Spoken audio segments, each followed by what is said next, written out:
build muscle and lose fat on the carnivore diet.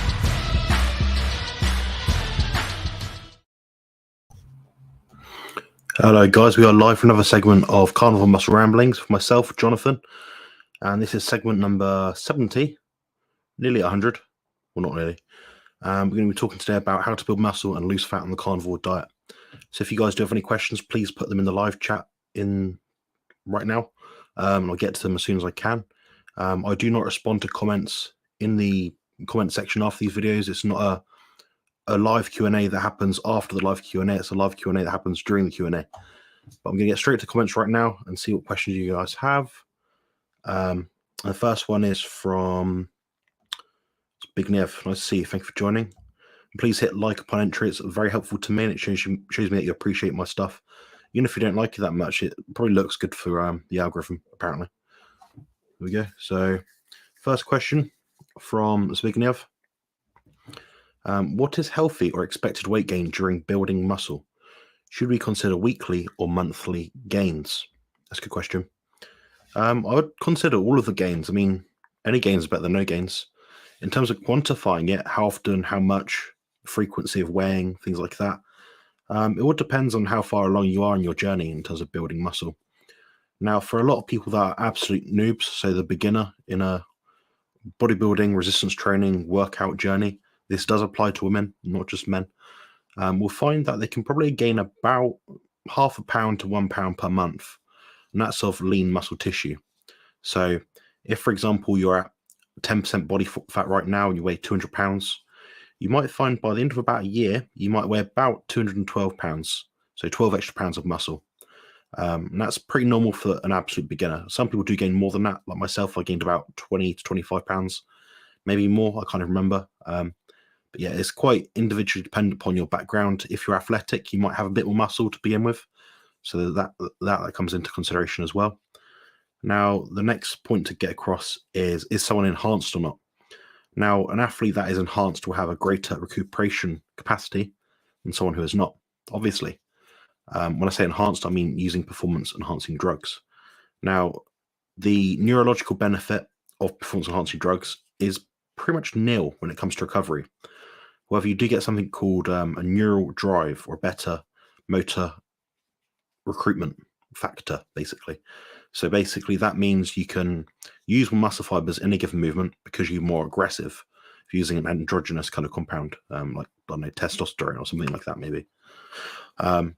Now, if you're not, and if you're otherwise natural, no, it doesn't really come into it as much. You don't have to worry about these things, and your neural recovery capacity tends to go alongside what your muscle and tendon capacity is like for recovery. So if you think your joints are sore when you're doing a workout, then that might suggest to me that you're doing either too much or not recovering enough. However, you might be well up for training, you might feel motivated, so your mind might be in it, but your body isn't. So it does happen to some people, so you've got to bear that in mind as well. So what I'd probably say, about £1 a month if you're beginning. Beyond that, it's going to be no more than about half a pound a month for the most part. Obviously, it depends on your height, your body fat levels. If you're lean or very lean and you're looking to gain muscle and you're eating well and you're eating, above your maintenance amount of weight, then yeah, you can gain a bit more than that, and you probably maintain quite good leanness for it, or at least a low body fat level. But once you get beyond that, I'd say for most people, 20% is about the cutoff for males. Probably about 30% for females, somewhere around there, in terms of where the amount of fat you'll gain, or the fat you'll accrue in terms of muscle to fat and ratio, will be disproportionately higher. So when you're more fat, your body will eventually store more fat. You become less sensitive to the nutrients that you're taking in. Therefore, you have to do what's called a refeed, or not a refeed, a mini cut or a fat loss phase. So for a lot of people, that means just reducing their fat intake perhaps for about maybe 2 weeks or however long is needed to get back down to below 20% body fat. The ideal for me, cruising, just walking around, 15% body fat is good for feeling good, sleeping well, good recovery, all that kind of thing. So yeah, that's pretty much covers that question. But if you do have any more questions, guys, let me know in the chat. It's very empty tonight, unfortunately, so I'm assuming the algorithm isn't in my favor, which is apparent by my last few videos, which have got abysmal amount of views. Even the ones that took me forever to edit, but that's life. We can't help it always. And if anyone does want to join the live chat, that is the link. So that means you can actually come on the screen there next to me, talk about stuff, and answer any questions that anyone has. So it's a free invite, guys. If you're welcome, you're welcome to come on. Got Rick in the house. Thank you for joining. Nice to see you. We've got Tom. Nice to see you, Tom. Hope you're doing well. Haven't seen you in a little while. I've seen your posts in the Discord server. You've been putting out some good information there, so great job for that one. Again, if you do have any questions, let me know. Otherwise, I'm just going to go through my own stuff. Maybe upload my training stuff, or show you guys what I've been doing recently. Hi, Sophie. Thank you for joining. Nice to see you.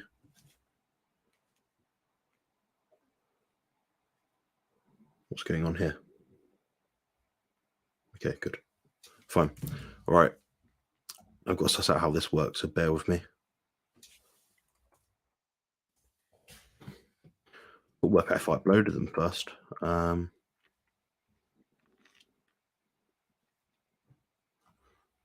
not.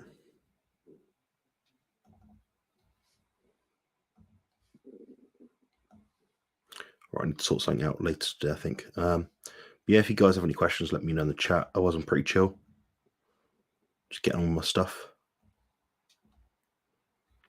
I'm trying to find a photo I uploaded. I know where it is, bear with me. I take about 20 photos a day, so I'm trying to scroll through them. I get sent a load of memes and stuff all the time, so it drives me nuts trying to find stuff.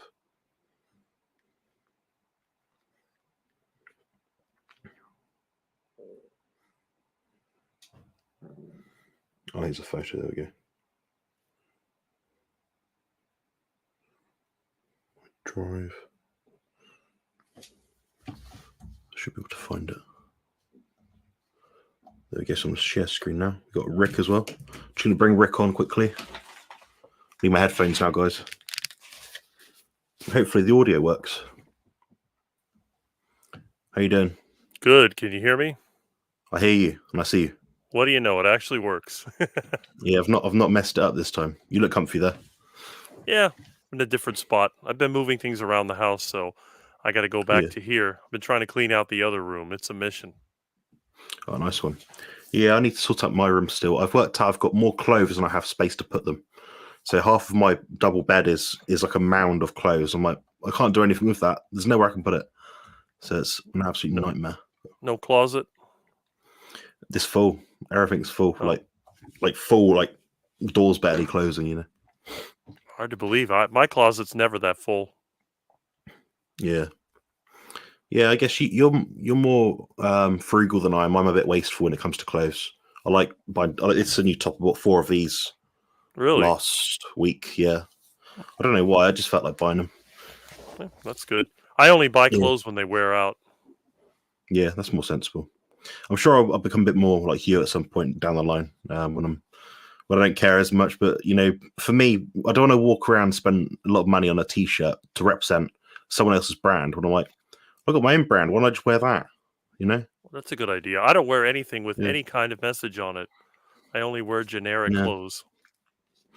Yeah, we've got a few shops over here where you can get very generic clothes, like $6 T-shirts and stuff like that. We can find that quite easily. That's not a problem. I do tend to wear those. You can get more generic stuff in bigger size, which is handy. So, well, that's the problem I have. It's hard to find anything that'll fit when you're as tall as I am. The length, yeah, especially the trousers, I imagine.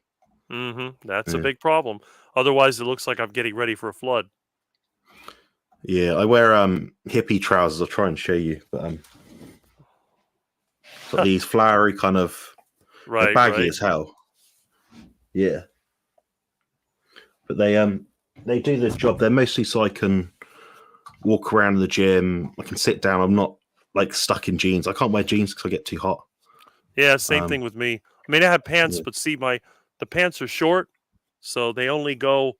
You know, everyone says, "Oh, it's made for boots," so I'll just have to wear whatever boots I can find, and then that way my pants don't look too short. Yeah. See, it's just not, never long enough. Yeah. I think you got a question here, or a comment about the Davis and Baker debate. I've not watched this yet, but I did put it on, and I was like, oh, I can't be asked this. It was a lady in the middle. That's right. Yeah. Yeah. What happened? I didn't really follow it. What happened? Oh, it's always comes down to personal attacks. I mean, the vegans don't have anything real that they can fight back with, so they start criticizing that Dr. Baker doesn't look healthy, or he dyes his hair, or some other nonsense. He's on testosterone, a bunch of baloney. I mean, they always do that. Yeah. I just got told to get fucked on Instagram, and I got a threat. Well, sorry, 2 threats and a load of comments on Sean Baker's post, DMs and all sorts. Basically, what I said was, it's funny this came up because Sean Baker posted this. You probably can't see it, but I'll read it in a sec. But basically, it's a newspaper article by the Daily Mail, and it says, "Too much exercise can kill you, especially if you're a white man. Study finds 7.5 hours a week of fitness doubles your risk of heart disease." And Sean Baker said, "You've been warned." Obviously, he's being ironic, and so I obviously understand his viewpoint. He's trying to say, exercising isn't going to kill you. Being a fat slob and lazy and eating the wrong food is going to kill you. I get that premise completely. The problem is you don't need to do 7.5 hours of exercise to get fit, guys, or be strong or be healthy.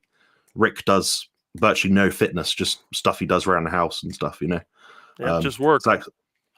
That's telling, isn't it? I mean, I do. My gym sessions never last more than about 45 minutes. If they do, I'm just chatting at the end or something. And I probably do about 30 minutes of very slow cycling 4 times per week to and from the gym. So 2 hours. I do no more than 6 hours of exercise a week. It's probably much less than that. That's right. Well, the thing is, when you know what you're doing and you know how to target the muscle groups, there's no sense to wear yourself out. I mean, you're not going to get any bigger by working harder. You're going to get bigger by doing it right, getting the right stimulus, and then getting the proper nutrition and rest, the downtime. That's when you build the muscle. You don't build it in the gym. And you know that because of your experience. You have practical experience, plus you have the technical experience. So if somebody criticizes you, it's just a bunch of hot air. It's a bunch of nonsense. Yeah, I don't mind the criticisms, like the discussion points. It's so this comment I made, I'll explain it. So I said, yes, this is true. We aren't meant to be expanding our hearts beyond what our natural ancestry would. Everyone I know that trains hard over 5 hours per week looks significantly aged, which for the most part is true. Most people I know that train do look older than what they are, including me, because I used to train this way. I used to do 15 hours a week of exercise. People won't want to accept it, and that's fine. I love lifting myself. I just limit my exposure to get the intended result. To which point I got, dude, you're pathetic. You said multiple times that no one has been able to refute you, which they didn't, because I responded to every argument they made. And they're making straw man arguments saying, well, if that were true, then people that were farmers wouldn't be able to, get food. I'm like, well, plowing a field with a donkey or a horse is very different to running on a treadmill for 7.5 hours plus a week. People are thick. People are actually stupid. And I deal with this. The majority of the stress I get in my life is from idiots online. And I can't get away from it. Because if it's not on Instagram, it'll be on YouTube. And people are like, oh, just ignore it. How are you meant to ignore it? It looks bad on you. Because I try to respond to everyone the same way you do, Rick. Because, I mean, you're a bit more tolerant than I am probably. But I don't want someone to, defame my image or my brand. I hate the idea of someone...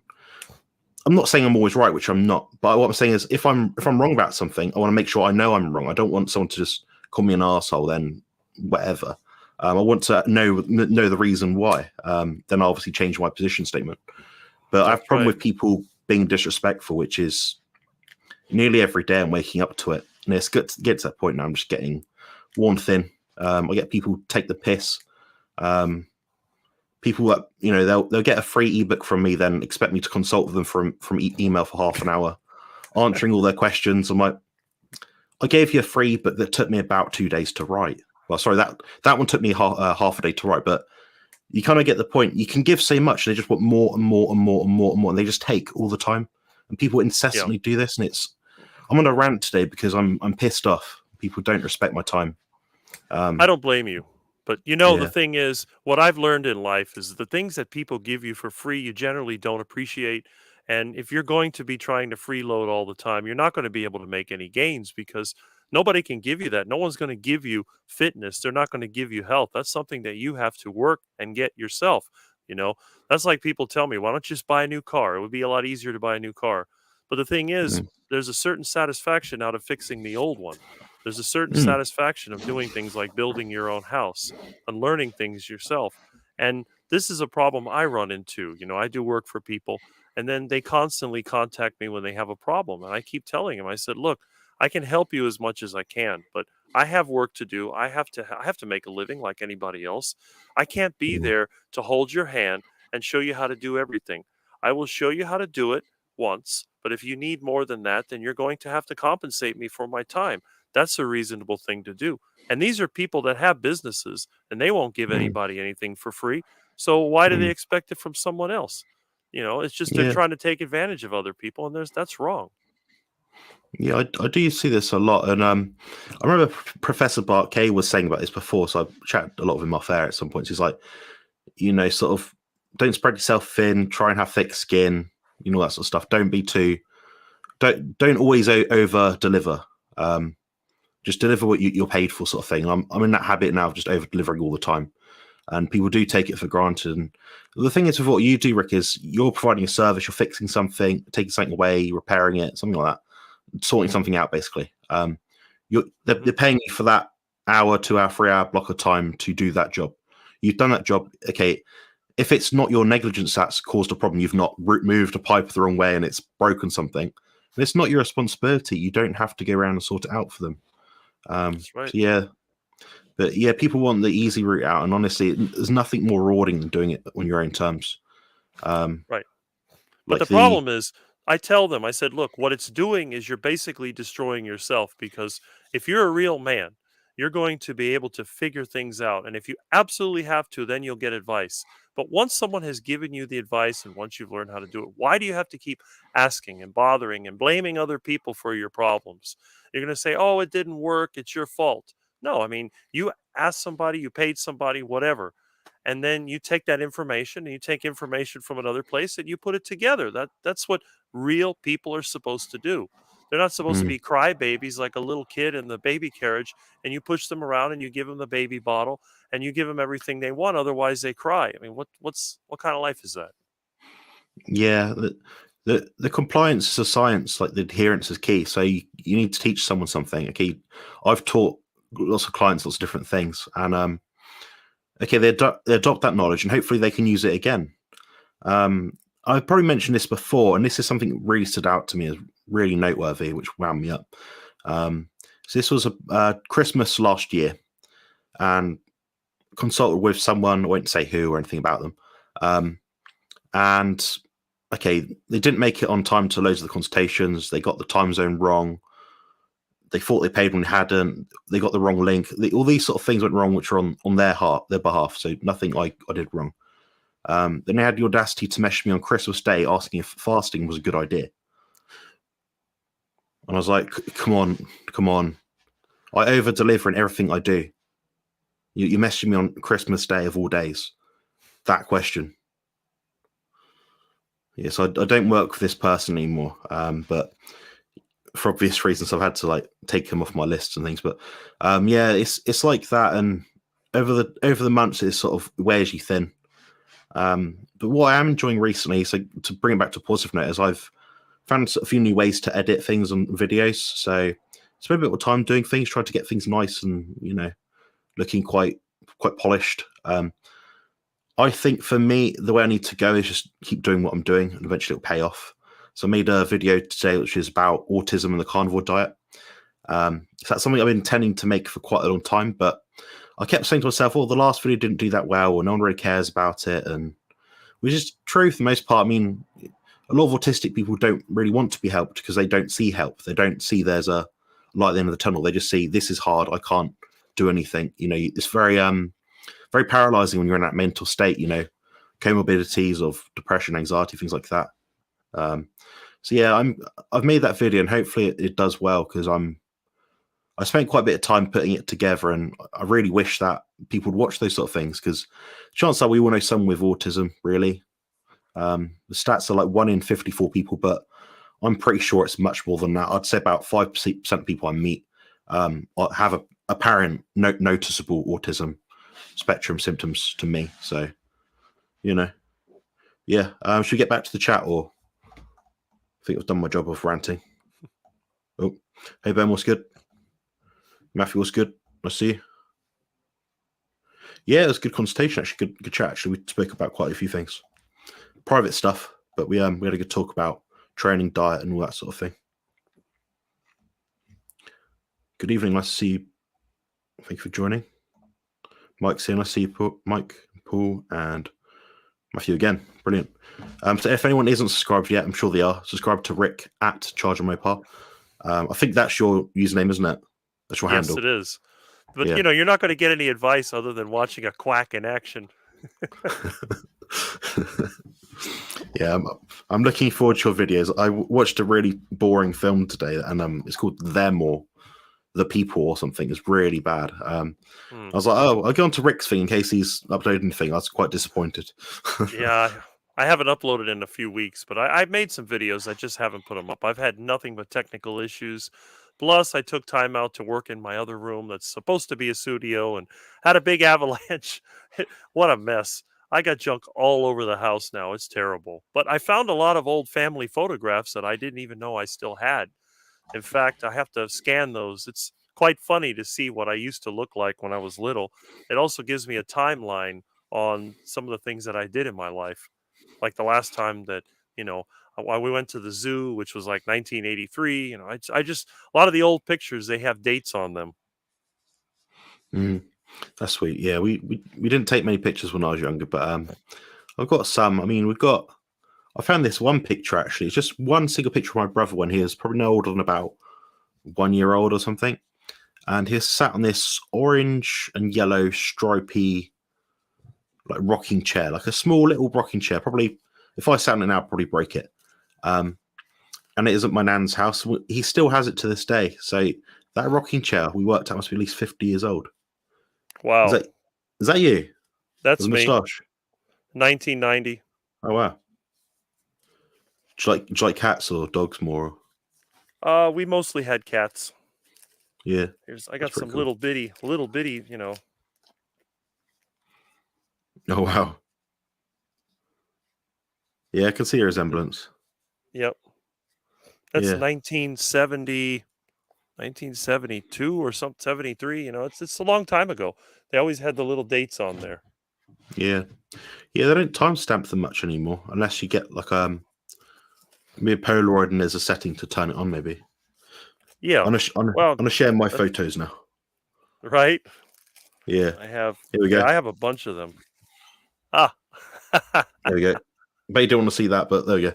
So this was, on the left was, I think, 6 weeks ago, something like that. And that one was Thursday or Friday, 3-4 days ago.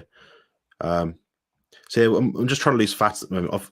It's hard to kind of show, but you kind of see in the skin, like the thickness, like around here, like it's a bit more tighter. So the waist's gone in quite a bit. More detail in the upper back, arms, shoulders, hamstrings are getting much leaner faster. What else? My glute muscles are getting more boxed out, so I'm starting to lose that fatty crease that everyone gets. Calves are a lot leaner. Calves get lean really quick, but yeah, it's doing stuff, so it's working. I'm at the point now where my weight's very stable, Rick. So it means it's a good thing in a way, because it means I'm visually leaner, but I'm not really losing any weight, which probably means I'm actually gaining a bit of muscle, that's a good thing. Yeah, I kind of think it's when you're under eating a little bit, or in my case a lot, your body just uses things more efficiently, and you tend to sleep a bit better at the start because you're not so. I mean, as a bodybuilder, usually you're either bulking, like trying to eat a lot of food, get bigger, or you're trying to cut. I think a lot of people mess up their hormones when they're bulking, so they can't push it too hard. And I think that's probably the case for me. But yeah, I'm quite happy with that so far. I mean, I'm not shredded yet by any means. I'm probably still around about 10% body fat, which is quite good. But that's still pretty good. Yeah, I'd like to get the I'd say the shoulders and arms are leaner quite quickly. Mm-hmm. From the front looks quite lean, but I don't have a picture at hand. But yeah, that's where we're at now anyway. So that's my progress update for the week. So the idea is I'll try and do that each week. But yeah, what's that? Mm-hmm. Is that on the right? That's a picture of me with my mom back in like 1990. Oh wow. Is she a giant as well? Not really. No. Yeah, my mum's because about 5'7", 5'8". see, no, my mom was about the same, 5'7", 5'8". See how they had me stand back so I wouldn't look so much Yeah, bigger than my mom. That was most of my yeah, pictures were like that when I got older. that's sweet. It's just amazing what you can find in an old house.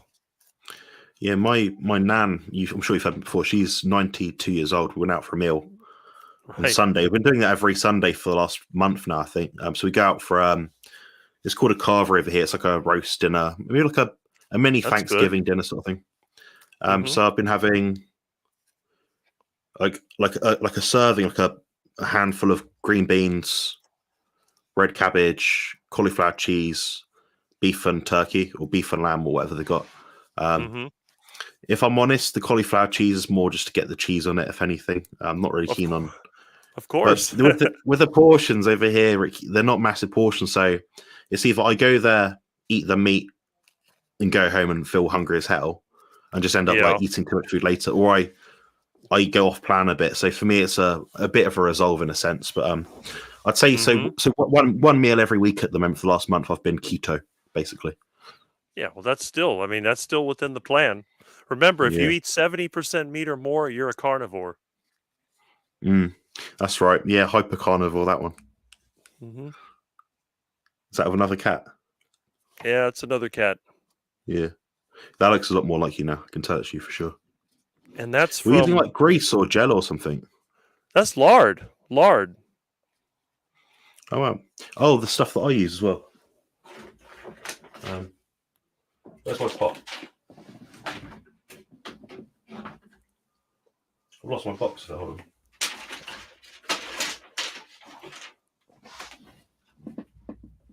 Here we go.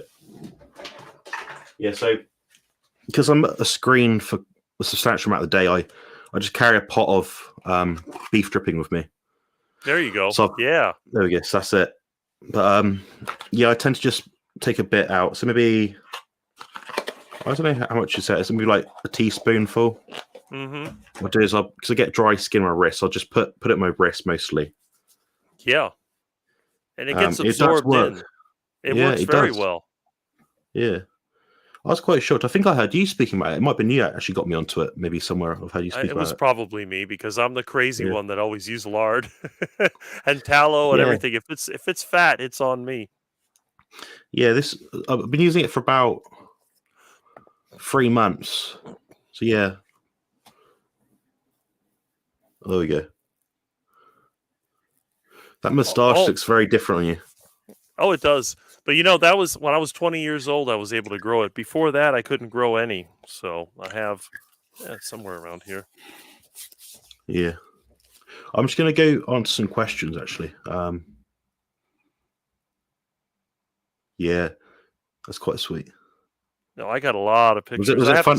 Was it odd getting clothes? What's that?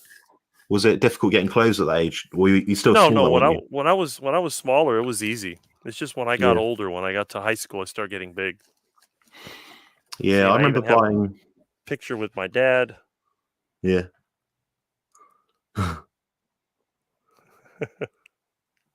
Yeah, sweet. Yeah, I'll try and find my photos at some point. I'll put them on a drive or something. I'm sure they're somewhere. Right, we'll get to the questions. Sophie said hit the like. Absolutely. Definitely. Cheers, Mike. Not bad. Not bad yourself, actually. I'm quite impressed with Mike's progress. He looks looking good. At him. Yeah, looking at him from when I saw him training in the gym during I did those video analysis sort of things, to like that photo, he looks like he's gained some muscle. His body's coming together. So it's the lion diet, kilo of meat a day is working. Doesn't need to worry about anything. Just keep doing it. And if you're hungry, eat a bit more. There we go. Good work. Rick, have you got any heart attack chicken pictures? That's what I was looking for. I'm looking through all these pictures. I have to have it somewhere because I was making heart attack chicken. I think I was in high school and I had like some friends together, but I can't seem to find, it's very difficult for me to find these pictures because they were a mess. They were in a box and I think they got wet in Hurricane Andrew, but thankfully Yeah. most of them are still good.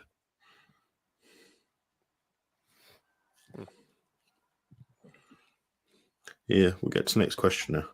So just got asked for some bank details to send me some money. So I was like, yeah, I'll take that. Yeah, so I do a modeling job on the weekend sometimes, and I get paid for that. But we have to send in an invoice, so I have to remember to do it. So it's not my website's all done for me, so I don't have to worry about anything. It just goes through. But this job I have to get paid for. But Modeling job? yeah, but doing life modeling for since 2006, 8 years, 8 years in March. Oh, okay. Yeah, a long time.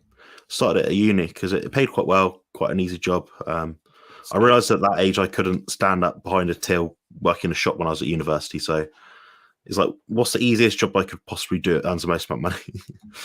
That's right. work smarter, not harder. That's exactly right. There we go. Now getting to the next question from Ben. Thank you for super chat, Ben. Much appreciated. Jonathan, what's your before and now macros in grams? I'll be able to tell you as accurately as I possibly can.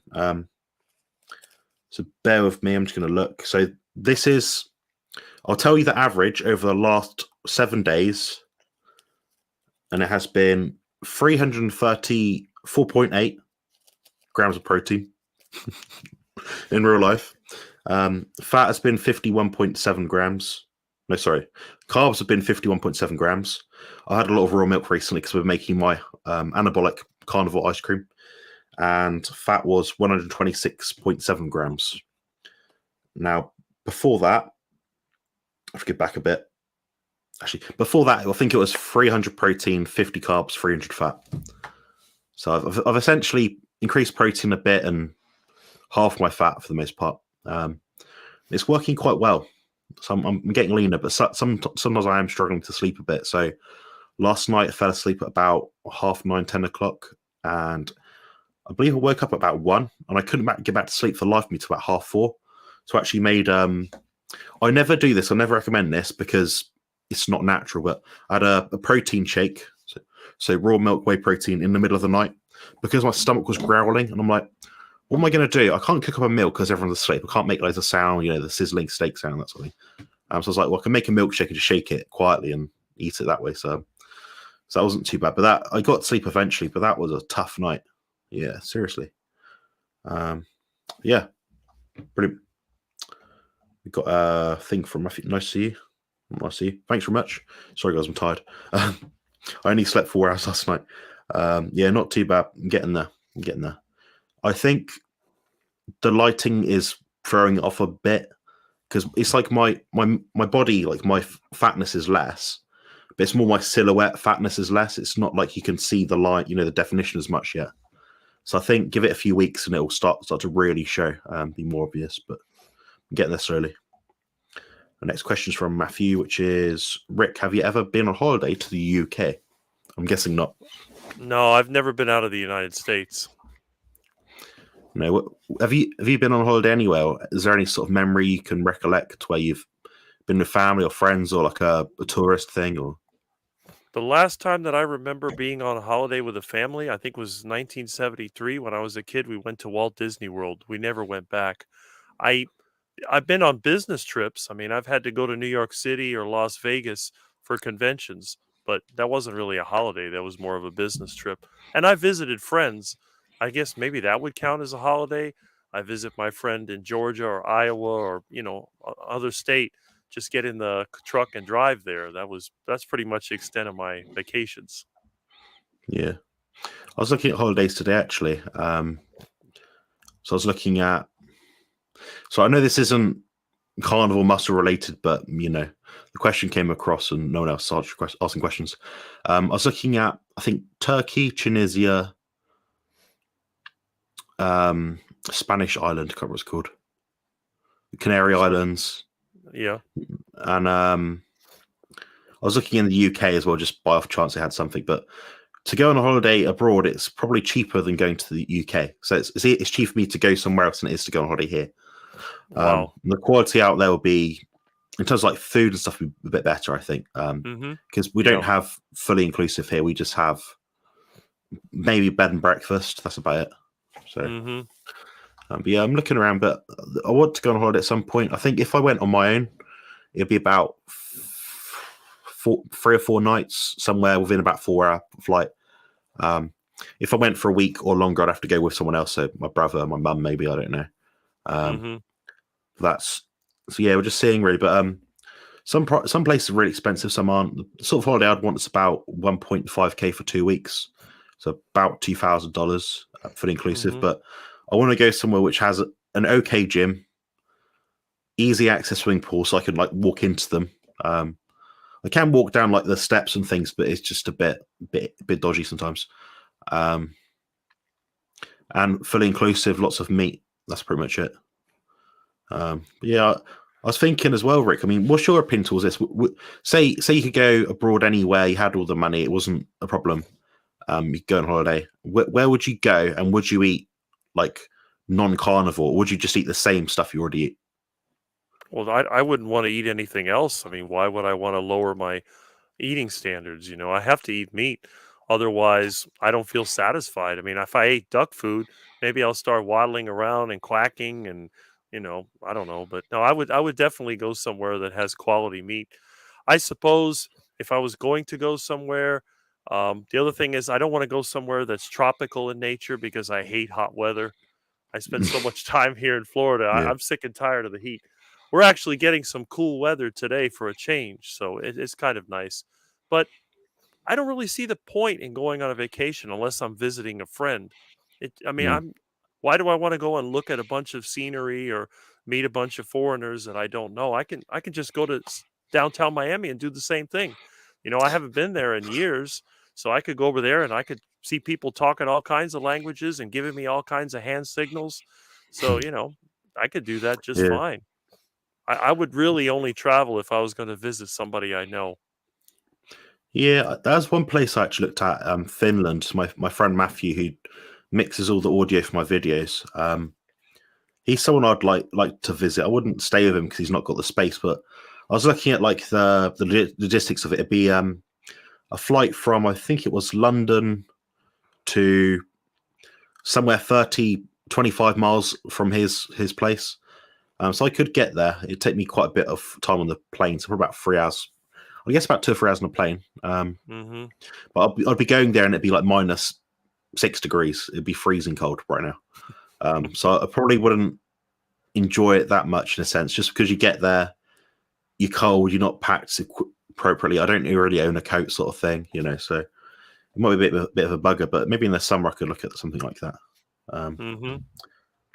But yeah, Tom was saying the Balkans are a popular holiday destination for Central and West Europeans. Quite cheap too. I'll have to look at that. In fact, I'm going to put it in my phone right now so I can have a look. I'm just curious of where people like to go and stuff. So if anyone in the comments goes anywhere in particular where you found, I've been on holiday here and it's really nice, let me know. We'll have a little look. Might even bring it up on the screen. And what was I going to say? Yeah, I was going to say brain fog. Must have been that cauliflower cheese yesterday. Now you're talking. It's those nasty vegetables. Yeah, my nose is a bit blocked. My face is a bit puffy. I seem to react more to these things now, which in a way is good, nose, but bad. My nose bothers me a little bit because of all the dust and mold and mildew I've been dealing with. Oh yeah, yeah. I'm quite sensitive to the mold, dust as well. I mean, I've not had asthma for symptoms of asthma for a long time, so I think I'm out of the woods for that one. But during the first lockdown, I think it's around about like March or April time, 2020. I had an asthma attack, and where I was working at the time, so the vegan health food shop, they took apart the whole shop, and there's dust everywhere and all that sort of thing. And they got us to wear masks. And that was the one day I thought I'll wear a mask just to keep everyone happy. So as a an obligation everyone seemed to have at that time. After that point, I didn't do it again. So I wore a mask once, basically. Mm-hmm. And yeah, that basically caused me to have asthma because the particles were getting in through the mask. I was breathing in the same crap over and over again. So that night was not pleasant, and I couldn't breathe, and I thought I was going to die. It was that bad. But yeah, everyone thought I had COVID, and I was like, no, I'm not runny nose, ill, chest infection. I can't fucking breathe. My lungs aren't working, you know? Yeah, interesting stuff. What else can I do? I'm just looking through my folders and I'm trying to find something. So I might need your help with this one, guys. So if you're watching this now or after, leave a comment. I'm trying to make a thumbnail for this video I've made. I don't know what I should put on it. I don't want to be too clickbaity, but I want people to watch it. You know, I want people to benefit from the information. So what would you put on the thumbnail? So the videos are basically talking about the carnivore diet or ketogenic diets and how it can improve symptoms of autism.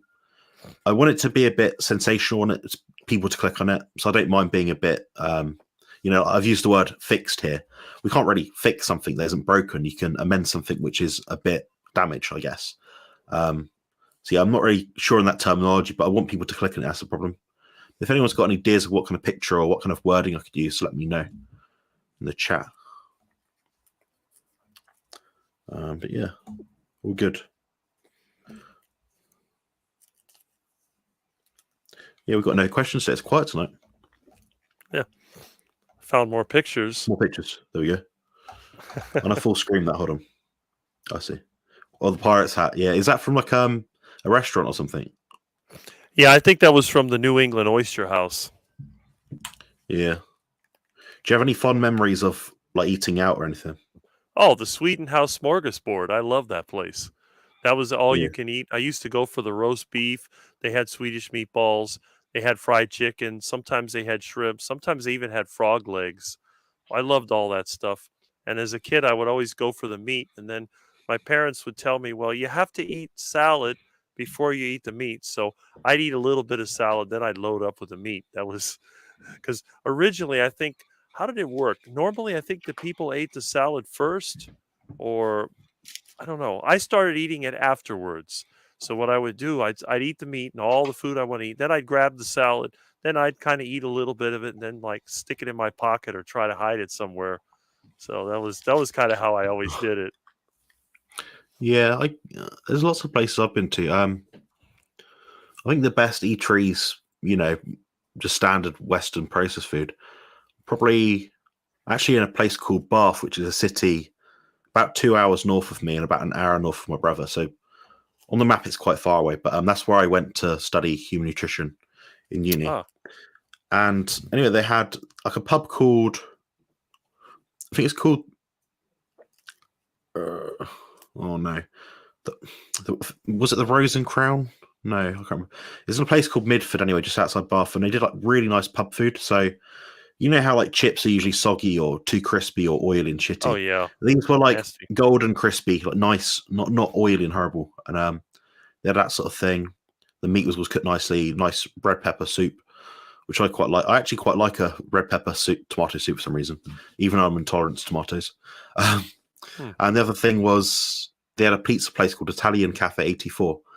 And it was like kind of, you sort of go there, you think this is going to be a bit of a crap meal. Like you don't pay much, but the food is really authentic, like fresh, good. You can see them make it in the kitchen. I'm like, why is this place not more popular?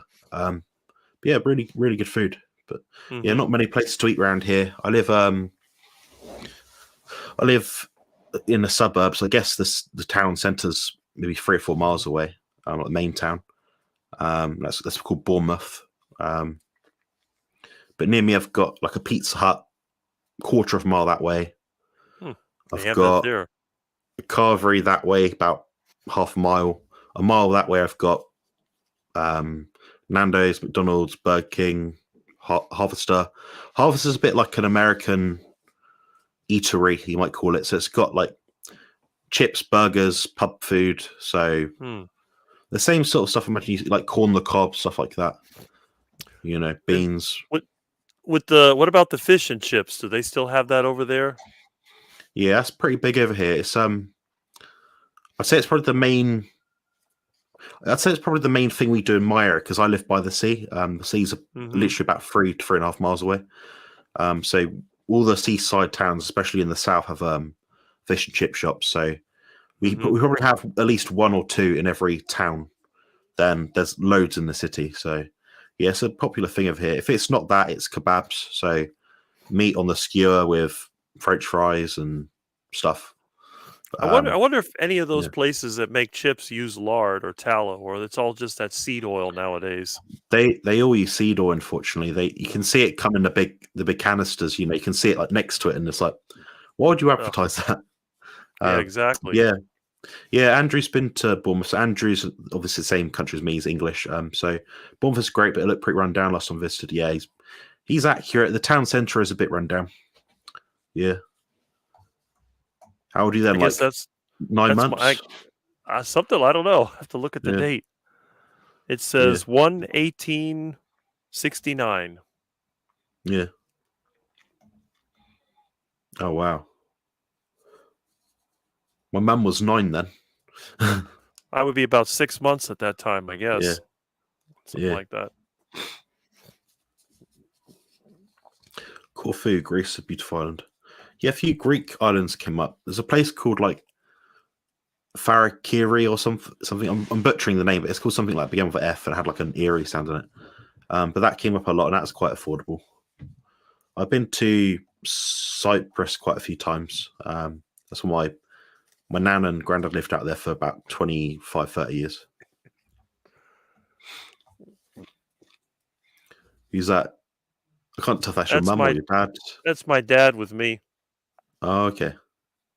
Oh, actually, on the left. I see. Yeah. Yeah, I thought it was a little lady because, like, you know, you had the skinny arms back then, so I thought it was like a little Oh lady. yeah.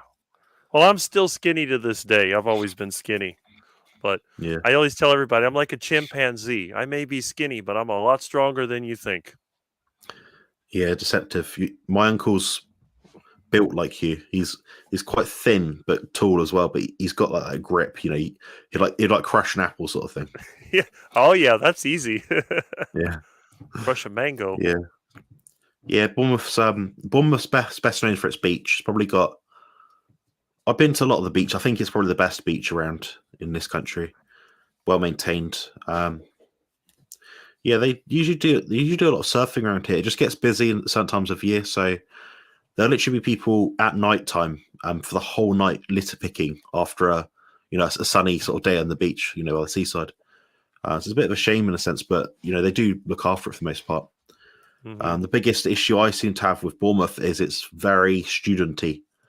Um, Not that there's anything wrong with students being there, but it attracts the wrong kind of people. So lots of people trying to sell you nasty stuff on the side of the street and people with weapons and stuff. So yeah, we have a lot of issues with like that kind of crime. Um, there's actually one area like a subway which someone like gets stabbed there like every few months. I'm like, why is there not like a policeman patrolling there on a Saturday night or something, or in the early hours of the morning, or I don't know.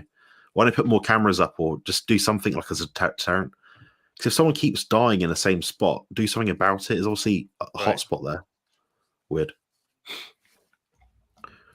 We got a new channel member, Rick. Nice. Thank you for joining, Dwayne. Nice to see you. I recognise his name. I've seen him comment before somewhere. So I appreciate you joining. It's very good. Very kind of you. Yeah, it's the best place to get your carnivore muscle building and fat loss questions answered. And if it's not me, it's probably through Bart K or Jerome Armstrong or at this moment in time, Rick, because Rick's also here right now. So ask him anything you want to ask him while he's here. Yep. It's always nice to have a quack on the stream. Yeah, every little helps. That's all. You've always had a good head of hair, haven't you? Oh, always, always. Yeah. I have lots of it. Yeah, I'm not doing well there. That's genetic. That's all it is. I wonder how much if it is genetic though. I mean, like if I did every protocol under the sun, like everything you could do to improve your hair growth like naturally, would it grow back? I don't know. I mean, I've Maybe shaved my head today, but it goes back to that here. Mm-hmm. to goes, but You could try it at another time and see what happens, but I don't think yeah, it'll make too much of a difference. yeah. I think my hair days are longer. My brother's had difficulties with hair, and my dad has as my dad looks quite young for his age, so he gets away with it. But he's not got a full head of hair. Yeah, I kind of like it how it is because it shows off this big dent I've got in my head from where I got hit with a bat. Mm-hmm. You see it there. Yeah, sometimes if the lighting's right, you can kind of see it, but I think it gives me character. It makes me seem a bit more human. Yeah. I mean, again, there's nothing you can do about it. It's genetic. I mean, I think you could probably make it fall out faster if a person doesn't take care of themselves. But if you're taking care of yourself, I don't think it makes any difference. It's like I've had people accuse me of dyeing my hair. I said, I don't do anything. I mean, I don't even, I'm lucky if I comb my hair. So I'm not going to dye it. It's crazy.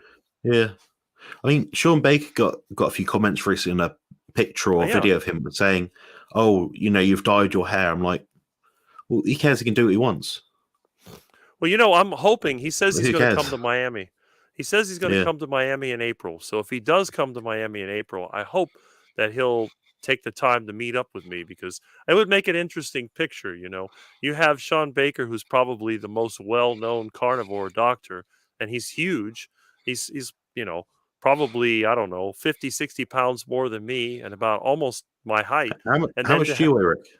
I weigh 190 generally. Yeah, he's I'm he's 70 pounds heavier at the moment. See? So he's Yeah, huge compared to me. yeah, So, and if I look at him in person, I can tell exactly, more than you can online. But it'd be interesting to have a yeah. picture with both of us. Sean Baker meets the 40-year carnivore, the quack. I think he looks quite youthful because I met him. Obviously, I've seen him You've in the seen him in flesh. person. Yeah. I think he looks significantly younger than what he is. Um, and I think sometimes the lighting doesn't play in his favor in some of his videos or pictures, and I think Mm-hmm. that's him on like his worst day sort of thing. So Right. yeah, I would just say Nick has joined as a member. Thank you for joining. Much appreciated. This is the best place to get your carnivore building, muscle building questions and fat loss questions answered. With lots of guests on, usually probably a regular here. I've seen your name before somewhere. So yeah, good evening. Matthew saying about the Norfolk coast is fantastic. Places like Cromer and Sheringham are beautiful. I like walking along the beachfront. Beautiful. Yeah, we've got a beach near here called Highcliffe Beach. My dad's got a house just off the high street next to it. That's a very pleasant place. It's as nice as Bournemouth Beach. It just doesn't have all the touristy stuff. But the sand is That's like an advantage. pure. Yeah, Yeah. definitely. That's, My sort of place. I'm wondering, I wonder what's the best way I can reach Sean Baker to make sure he doesn't sneak out without me seeing him.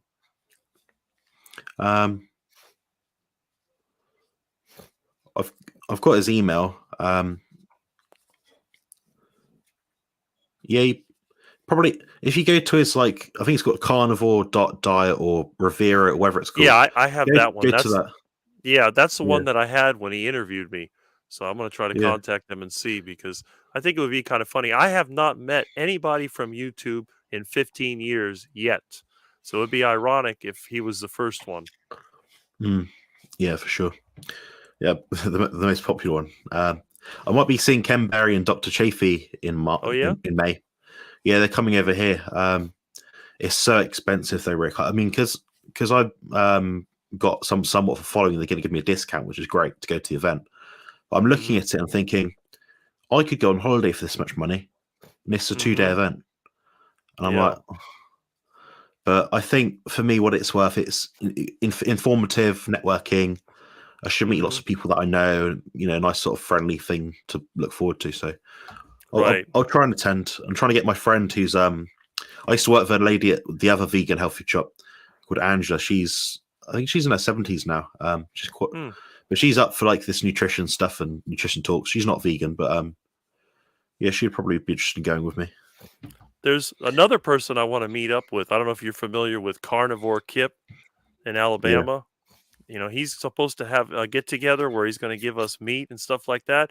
If I can get my van where it doesn't break down, I'm thinking of driving over there. It'll probably be a 10 or 11 hour trip, but it'll be interesting because I'm looking forward to seeing what kind of barbecue, what he's going to be cooking up. Yeah. Yeah, I'll probably eat some of that stuff. Mm-hmm. Yeah, Andrew needs a discount as well. Andrew, if you message you know who it is, then she might be able to help you out. I believe it's 30% off. So when I was saying it's expensive relative to me as a young man who works for himself, sort of thing. For other people, it's probably quite affordable, but it's not. These things aren't cheap. I understand why they're not cheap. You have big name, big guest speakers, sort of thing. So I understand there's cost involved, but if it costs a lot of money, it costs a lot of money. That's the problem. I don't know why they just don't stream part of it. I think what they used to do is they charge a lot of money to go to the actual event, then they sell the replay videos. Right. I think. So there's a double whammy, really. But yeah, I never saw the purpose of these to see people events. there.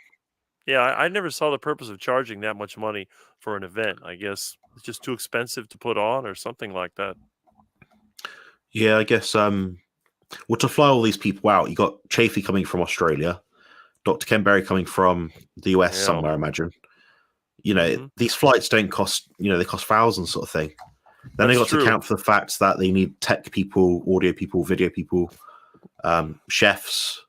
It's a whole big of it. I understand it costs what it costs. It's been run by a charity, but I'm like, surely someone here has just taken a big ass chunk out of money. Surely. Well, one day it'll be you that they're flying out there. So I guess that kind of works out in the end. We'll have a discussion about that off air at some point. I know Dwayne's got a question, so I will get to this. I apologize for the delay. Hi, gentlemen. I'm 16 weeks carnivore for the first time. I cannot believe the results. I'm so shredded right now, so strong in the gym. I'm struggling with fantasizing of a cheat day. Any thoughts, any tips? That's a good question. Something I can certainly speak on. But Rick, what's your take? I mean, I know you don't really do that. You just eat the same stuff. A cheat day for me is a cowboy or tomahawk steak. I can go and I'll save up the money. I'll get one, or somebody will buy me one. I'll cook that steak up. I'll grab it by the bone and just start chewing on it. That's my cheat day. I get a really good feeling out of that. I can't imagine. I know other people like duck food. They want to cheat with the ducks. So what I'll do, I'll eat my steak and then I'll throw the bone to the ducks and let them nibble away at it. So I guess that's about the biggest cheat day I could come up with, because to me, I mean, what am I going to do? I always thought that cheating is when you're getting something for nothing, or if you're getting more than you put into it. And what better way to cheat than with a delicious steak? Yeah, that's a good shout. Yeah, I think it depends where Dwayne is coming from. So if he was binge eating before, because, well, I won't say he, but if someone binge eats and they're depressed, they have that emotional connection with food, it's a distraction for them. It gives them something to think about, something to look forward to. Perhaps they don't have much of a social life. There's that aspect of it. There's aspect of processed food addiction, which is very much a thing. It's hard to eat It's hard to eat loads of steak, but it's easy to eat loads of Doritos if you like them. Yeah, but that's true. That's if you like them. I mean, in my case, if I was making a lot of progress in the gym and I was feeling good, I would be happy about the diet that I'm eating, and I wouldn't want to go back to the duck food. So I guess it depends on the person. But it's like you said, I don't understand what it's like to have that sort of eating, the binge eating or whatever, wanting to eat the other stuff. Because to me, it just seems like, to me, it's like eating out of the garbage can. If I saw something in the garbage can and I went to eat that would be like Doritos. Just the smell of Doritos makes me feel like throwing up. It's terrible. It's like donuts. I hate donuts. The only donuts that I like are the ones that I can make out on an ATV or something like that, but not the kind you eat. Yeah, some foods for me right now don't really appeal at all. Like, I'd say most foods don't appeal. Like when I go to supermarket, there's about a handful of things I think, I like those sort of things. So the meat, eggs, dairy, fish, cheese, which is dairy, and sometimes I'm like, oh, I'd really fancy, like, I don't know, a bowl of pasta or something, so I can put butter on it, so I can put cheese in it. There you go. But you could do that with pork rinds. I could do the same with pork rinds. I can make carnivore pasta out of a blooming egg. That's right. Dwayne, what I would recommend before we sort of talking further about it is to go to my channel, go onto the recipes playlist. I believe I've got a carnivore pasta, a carnivore cake, a carnivore protein butter bite, a carnivore milkshake, and soon a carnivore ice cream recipe video. I lay out all the ingredients and stuff like that. And if you think you're going to cheat on something, that's going to be better than eating a Snickers bar, for example. But just be aware it kind of keeps that on the back foot, if that makes sense. So it's always going to be in the back of your mind. Oh, I've eaten well this week. I'm going to have something a bit cheeky because I've earned it. So try not to get in that mindset. So it's a better alternative. So I sometimes suggest people just clear out the cupboards, get rid of all the stuff that isn't real food. Then if it's a bit of protein powder, if you enjoy that and you can tolerate it, make a milkshake with that. That's better than having a sugary milkshake with fake fruit and fake everything else in it. So, there's levels to it. It depends where you're at the moment. I'd recommend checking out someone called Pim Johnson. That's PIM JANSSON on YouTube as well. So she's the partner of Professor Bart Kay, who I collaborate with a lot. And she talks all about carb addiction, food addiction.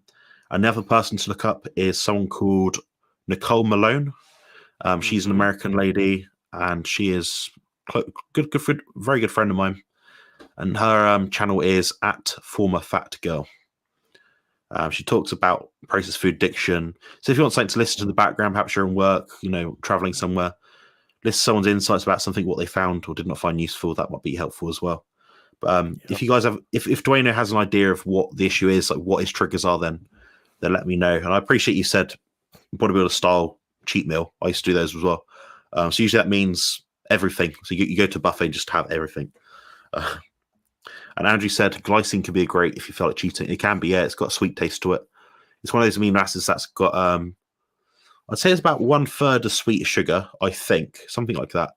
But it does still give you a bit of like a sweet taste. So put a bit of that in your tongue, that might quell it. I think, yeah, I do think it's mostly genetic. Yeah, I think even if I didn't abuse my body in the past, I would still be receding. I think maybe a little bit less. You look at my brother and my dad. My brother's got good hair now, but their hair was patchy sort of thing, apparently, according to them. I don't make physical judgments on anyone, ever. I never say you're bold, you're ugly, you're goofy, you're fat. I never say that, ever. I never critique people on how they look, unless they're vegan. I when somebody asks me, I make generalizations. If somebody asks me if I think they're fat and I think they're fat, I said, yeah, I think you're fat. So they I'm not going to lie about it. Yeah. Yeah, they asked. Yeah. I'm the same as that. I know Sophie's probably listening, but when Sophie would feel bad about herself, she'd say, "Oh, do I need to lose weight?" I'd say, "Well, you're healthy. You're not happy with how you look. Yeah, you do need to lose weight." But that I based on her subjective reality, her experience, because she complains about not losing weight. So I put her own goals and put her own goals back in her own mind, so she can work from there. I do get a lot of clients actually. I mean, most weeks I'm probably sending back a few messages to people like, I know you've not done well this week, you're not feeling well, or something's not gone to plan, but here are your goals that we set together when you start to work with me.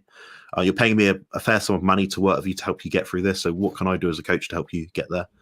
And keep looking back at your goals, because people don't think about that and they just live precariously hoping that they're going to just get there one day. And I think some people just have to force it. I'm sure you know a lot about that, Rick. Oh, yeah. I see it all the time. You think I tell people it's a little different, because I've had people mad at me because they see me eat large amounts of food, lots of fat, lots of meat, and I'm skinny as a toothpick, and they get angry. I said, you shouldn't get angry.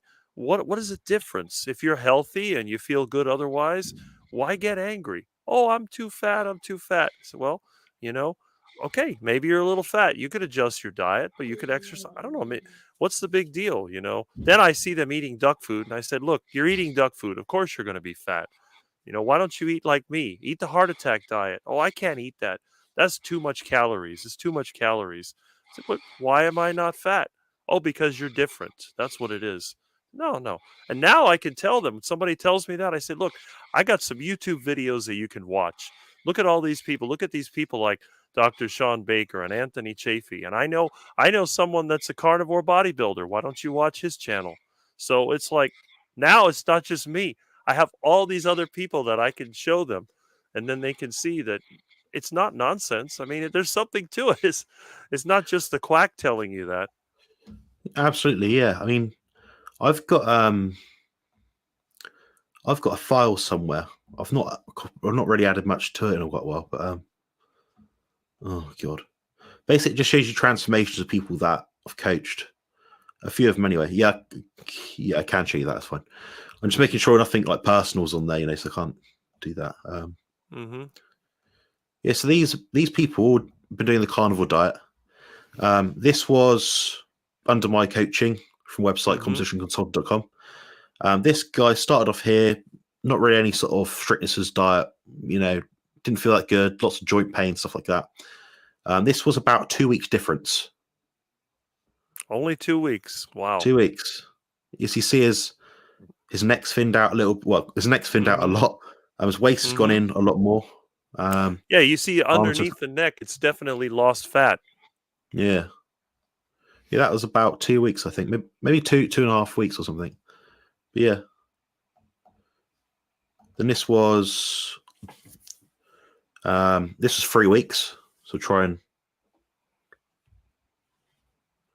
a little harder to tell this guy because he's already in shape. Yeah, because he's already in good shape. He's not really fat there, but relatively speaking, 3 weeks to make that kind of change is quite impressive.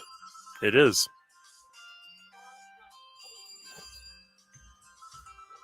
There we go. Can't really zoom that properly. This lady, I believe this lady did it in about, I think this is 3 or 4 weeks, maybe 4 weeks. But you can see that the inner thighs are much more toned, much more defined. Right. The waistline comes in more. Like she's not got on here. You can see like on the outside, she's got like a little bit of a fold.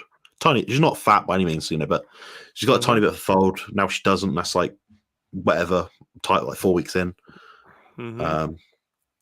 There's the front. Her waist has got quite a bit thinner. Her legs look less puffy, less inflamed. You can see it quite a bit in this leg. But yeah.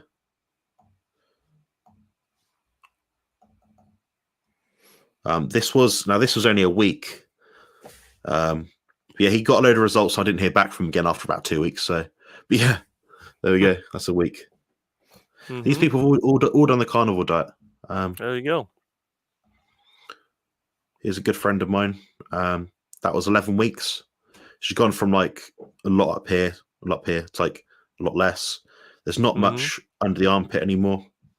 She's got more shape to her backside now, like a fat around here's gone in. So yeah. This one, speaking of, this speaking of, so right. This was like a couple of months, I think. So you can see he's got like more ab definition around the sides, more sucked in. And this is all whilst having a surgery on his abdomen. Look at that. This gentleman's 50 years old, I believe, or nearly 50 years old. There we go. Load of naked men and women. Brilliant. Yeah, it's funny. But yeah, Dwayne said, people look at me strange at the workplace and each night as carnivores eat a lot. They don't understand we don't eat carb sugar there, yeah. So your meat on the plate will look like that. So I had my dinner earlier, so I've got my bowl here. I might eat spoons because it's more efficient for me because I'm lazy. But that's pretty much it. So that'll be a whole bowl of food, so probably up to about here. I'll eat that about 3 or 4 times a day. You do have to eat a lot of food, but the weight of it, the size of it, isn't actually that much when you compare it to a mixed diet. So if you think you're eating pasta, so say that meal was pasta, I don't know, some vegetables, lean chicken breast, with all the extra fat diced up, probably boiled or something as well. Then yeah, that plate of food have to be so big because there's so much water content in the vegetables and plant foods. Right. So yeah, just food just is big. Well, I always tell people like the stomach capacity is about 400 milliliters.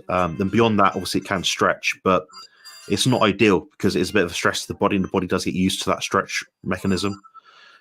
So I try to tell people generally to try and keep meals below about or at about 400 grams total. That's unless they need to eat more food. A bigger person will, of course, like me, have to eat more food. So not necessarily a problem. Yeah, speaking of his results, are awesome. You can see the veins on his ab and his biceps. Yeah, for sure. He's very lean around the arms and the legs. His arms and legs are really, really lean, and his upper back as well. It's funny how he stores body fat, but he doesn't have really fat around the midsection, but he has a bit more around the midsection than anywhere else. But yeah, he looks pretty insane for a guy that's like 50 years old. Let's talk about cheat meals, guys. Let us know what cheat meals you like in the chat. I can agree with that, but that's not a cheat meal for me. That's a regular meal. I had, I think it was Saturday, when my friend Andrew, who I mentioned earlier, who might be going to the conference with, and I had a whole chicken. And it was a big whole chicken as well, not like a rubbish, scrawny, I don't know, wimp of a chicken. But I had it at a place called Nando's, Rick, and that's basically like, I want to say like a Portuguese restaurant. So they do chicken mostly, a few plant options like sides and stuff. But I had that with some like chili pepper sauce sort of thing, and I thought it's not bad for a carnivorous sort of meal. Obviously had to use loads of salt because it was chicken, so that was a bit annoying. But yeah, not the worst thing at all. It's a crazy thing. What happened here? I think you pulled out the camera. Yeah, it was acting funny. Can you still hear me? I can hear you, yeah. Yeah. Maybe. Okay. Why is it not working? Yeah, so I'll probably wrap it up in a second anyway. Oh, okay. This crazy thing. I don't know what happened. Yeah, that other phone has been ringing, and I've been trying to disconnect that, but I don't know what happened. Yeah. My cheat meal would be cheese of any kind. Good shout. There we go, I can see. Oh, okay. Yeah. Cheat meal.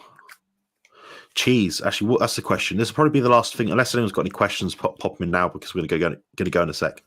But Rick, what cheese would you have? I generally eat either cheddar cheese, Gouda cheese, goat cheese. That's normally what I have. There's only a couple cheeses I don't like. One of them is Swiss cheese, and the cheese that I absolutely hate that makes me throw up is so-called American cheese. That is the nastiest stuff in the world. I like American cheese if I'm having McDonald's burger patties, but only because it's a bit extra protein for me. So I'm like, I kind of like that. That is kind of my treat with like a little pickle on it or something. I quite like that. Okay. Yeah, I don't really have it other than that. The cheese I do have is my favorite. Probably, if I was to have one over like any meal, probably Parmesan. So Parmigiano Reggiano. So I like the hard cheeses like you. I'm not so keen on the soft cheeses. I don't like fermented cheeses, as in blue cheese. I don't. No. They give me bad headaches. Swiss cheese, I'm here or there for. So anything like Emmental, Edam, Leerdammer, I sometimes like, but they're quite mild. So I don't really get the hit from them like I do with cheddar. So like cheddar's sharp and mature, so I have that, and it's quite a good hit. Yeah, it's got a salty, crunchy kind of taste. But the soft cheeses you can easily overeat, I find. Yeah, I've tried that before. I just don't like any sort of soft cheese camembert sort of thing. Camembert, or any fermented kind of cheese, I guess. I was checking cheese sauce. My computer got me angry. It made my blood pressure go up. That's probably what mine is right now, actually. Usually it's 90/60, but it went up. Yeah, fair. Yeah, I like making something which is a strong mature cheddar cheese with single cream. You do need to stir it. Like, you can't just like leave it in a pan. So I use a non-stick pan because I'm lazy, and I burn everything. Really? It's not worth the risk. Yeah, I never burn anything, and I use cast iron. Yeah, you've got a bit. You got better sort of senses than me in that regard. I'm aware of the fairies all the time. I don't concentrate on things like that anymore. I work on other stuff when I'm cooking, but I use Rick's secret weapon for cooking. that nobody else seems to know. Well, they do now. It's either lard or tallow. When in doubt, add more lard or tallow and you'll never burn anything. Yeah. Yeah, I mean, I can burn tallow, I think. Oh, I don't Yeah, know. I'm that bad. But I always turn to the max setting. I'm impatient. I don't like to put things Well, in medium. I'm just like, I'll tell you what I do. When I make my breakfast, I've actually made a video on this. I try to do it as fast as possible.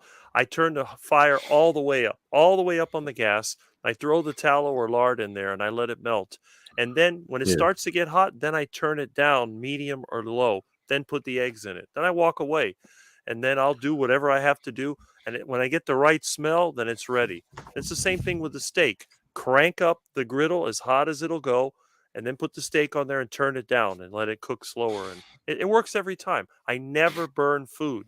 When I go to mm, my friend's house for a barbecue or get together, I always do the barbecue. Everything comes out perfect. But when they try to do the barbecue, they have so many problems because I use primitive cooking techniques. I cook only on wood. I don't use the mm, gas grill and I don't use charcoal. I get wood from the trash. I build a big fire and I burn it, and then I rake the coals, and then I adjust the grill up and down. And of course, for my steak, it's always going to be on the rare side, but I can do well done just as well. But to me, it's a crime to overcook your steak. And the worst thing you could do is bring steak sauce. If you bring me steak sauce, I'm going to throw it so far you'll think that I'm a pitcher because you will never be able to find it. I cannot stand that stuff. I don't know why anybody would use it. Why ruin a steak? Yeah, I can accept salt on the steak, but not on my steak. You put salt on yeah, my steak, I'm going to wash it off. But for other people, I will put it.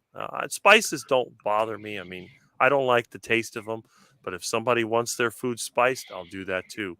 But on the yeah, barbecue, I also fry on there. And again, I've never burned any food. It's just a matter of smelling the food and listening to it. That's what I love about the carnivore diet because the food gives you the color, the smell, and the sizzle. And you don't get that with other foods. When you're trying to bake, like when I tried to make foods for my mother, then I have a disaster. I was trying to make her bread, trying to make different things. My mom used to like French toast. I could never get that right. It would always get burnt or stick, and it was a mess. Hated it. So I know what you mean when it comes to those foods.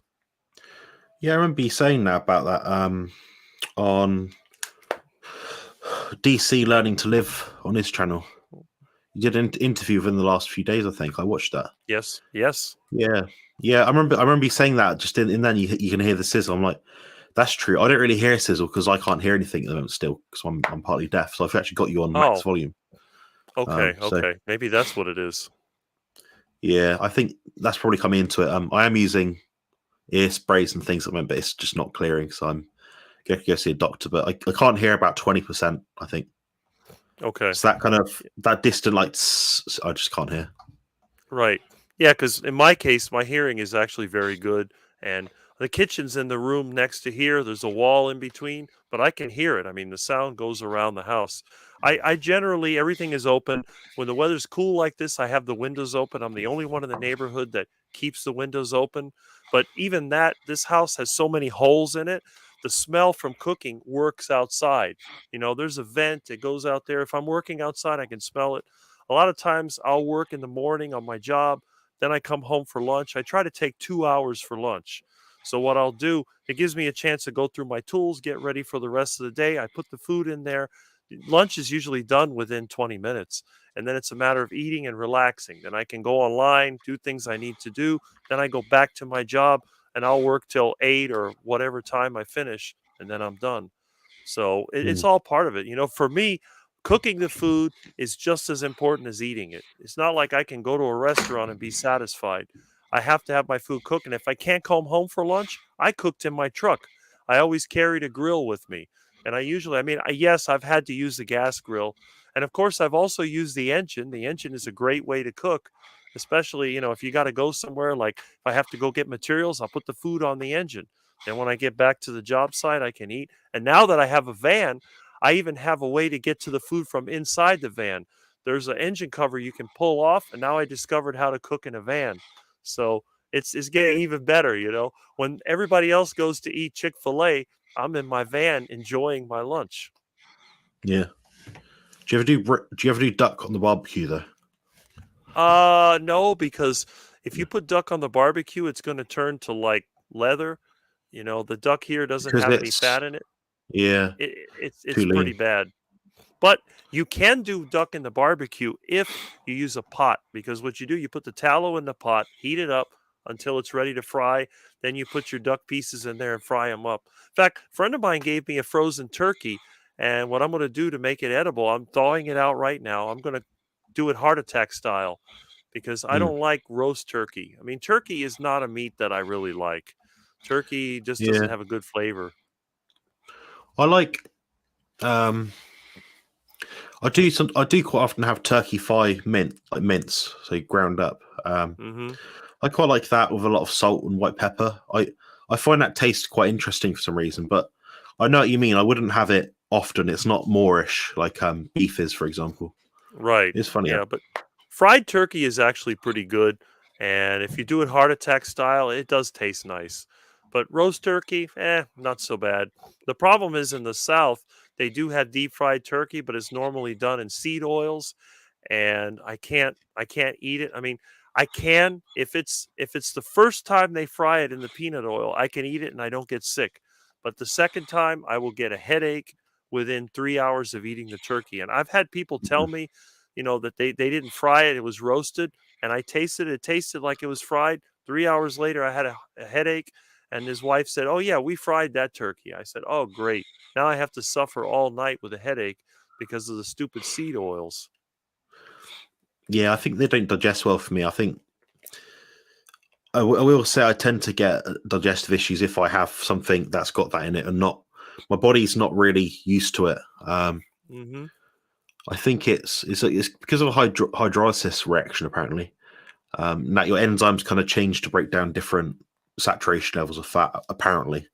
But I need to do some Right. more research. Yeah, when I've had maybe I've been out of Sophie or something, went for this. I think it's called. I'm trying to think what it's called now. Mm-hmm. It's a place called Weatherspoon, so it's like a pub food Oh. chain. So they're all over the UK, very well known. If you're from the UK, you know exactly what it is. And they do pub food, so burgers, chips, a meal of the week. So pretty much imagine what you'd have at home with your mum or dad on the weekend or something. So Mm-hmm. just like average, like probably bolognese, like every sort of staple food. I say food, staple Western product. But yeah, they do all Mm-hmm. that, and I'll get the burgers from there. So I get like a burger with a top up with like fried egg with an extra topper with like a slice of cheese and maybe another one or two patties with it. And I'm pretty Mm-hmm. sure it's the fried egg they cook in oil or the burger that they put on the grill that causes a problem. And I think that's where I'm getting the contamination from. But you can't go to these places and say, "Oh, can you not use seed oils?" They'll just do it anyway. They don't care.